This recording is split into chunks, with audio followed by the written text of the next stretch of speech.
बच्चों देखो, मैंने आपको पहले भी एक दो श्लोक जो बताए हैं उसकी हिंदी बताई है, तो आज मैं आपको एक श्लोक बताने जा रही हूँ। क्योंकि देखो बच्चों, श्लोकों का भी एक अपने जीवन में एक अलग ही महत्व होता है। हर चीज़ का हर बात का ज्ञान हर मनुष्य को नहीं होता।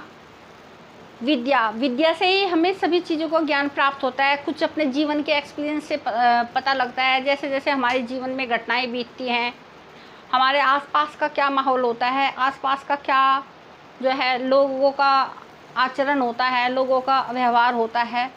तो इसी बात के सोचते हुए मैंने एक श्लोक आपको लिखा है यहाँ पर। इसका अर्थ जानिए। देखो बच्चों, कहते हैं कि यदि हम किसी के साथ प्रिय बोले, मीठा बोले, तो मीठा बोलने से, किसी के साथ अच्छा व्यवहार करने से कोई कमी नहीं आती। तो इसी उसमें कई बार मैंने देखा है बच्चों, जैसे हम लोग कई बार घर से बाहर जाते हैं तो लोग ज़रा सी बात पे ही लड़ जाते हैं, कि एब्यूजिंग तक करने लगते हैं कि तूने मुझे ऐसा क्यों बोला। तो क्योंकि अच्छा व्यवहार हर जगह काम आता है। तो इसी उसमें देखिए, जैसे मैंने ये श्लोक लिखा है, प्रिय वाक्य प्रदनानेन सर्वे तुष्यंती जंतवः तस्मात् देव वक्त वयम वचने का दरिद्रता। देखो बच्चों, इस श्लोक में कहा गया है कि यदि हम किसी के साथ प्रिय वाक्य बोले तो उसमें कोई गरीबी नहीं आ जाती, उसमें कोई निर्धन नहीं हो जाता। क्योंकि प्यार से बोलने से, मीठा बोलने से तो जो जानवर होते हैं वो भी अपनी तरफ आकर्षित हो जाते हैं। तो हम तो मनुष्य हैं, यदि हम किसी के साथ अच्छा व्यवहार करें, मीठे वचन बोले, किसी को कटु वचन ना बोले, तो उसमें कोई दरिद्रता नहीं आ जाती है।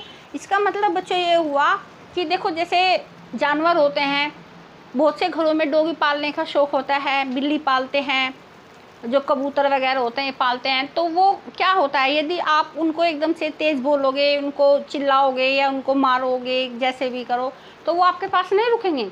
तो वो भी, आप उनको प्यार करते हो, उनको अच्छे से पालते हो, उनका पालन पोषण करते हो, तभी वो आपके पास रुकते हैं। ठीक है। तो इसी प्रकार मनुष्य होता है बच्चों। देखो, जैसे हम कभी कभी बाज़ार जाते हैं और बाज़ार जाने में जो सामने वाला होता है, यदि वो अच्छे से व्यवहार करता है, भले ही वो 2 रुपये चीज़ महंगी दे दे, लेकिन कस्टमर उसके पास ही जाएंगे, कहेंगे कि भले ही 2 रुपये महंगी चीज़ आ जाए, लेकिन व्यवहार बहुत अच्छा है बंदे का।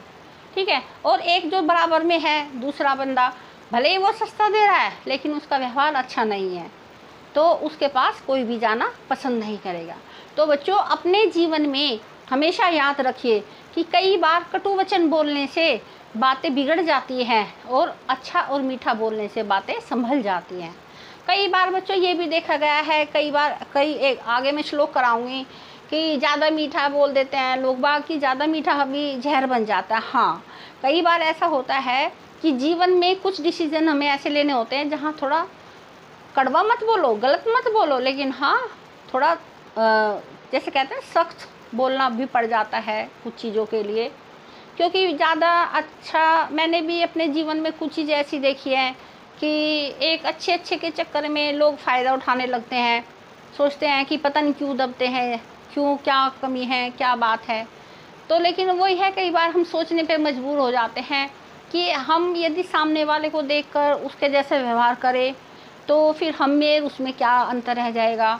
और बच्चों, यदि हम किसी के साथ कटु वचन बोले तो वो भी जचता नहीं है, फिर हमारा पढ़ा लिखा होने का मतलब ही क्या रह जाता है। तो फिर भी कोशिश यही करनी चाहिए कि कभी भी हम अपने मुख से किसी को बेवजह कटु वचन ना बोलें, कि जिससे सभी बातें बिगड़ जाएं। कोशिश ये करिए कि अपना अच्छा व्यवहार रखिए, अपने अच्छा मधुर व्यवहार रखिए, स्माइल रखिए फेस पर, तो शायद बिगड़ती हुई बात बन जाए। तो हमेशा जीवन में याद रखिए कि किसी को कभी भी किसी भी अपने कटु वचन बोलकर किसी का दिल मत दुखाओ। ठीक है बच्चों। तो इस श्लोक में मैं यही समझाना चाहती हूँ कि अपना व्यवहार अच्छा रखिए, प्यार से रहिए और अपने वचनों पर थोड़ा कंट्रोल करके गलत मत बोलिए, अच्छा बोलिए। तो जय श्री कृष्णा, जय जय राधे।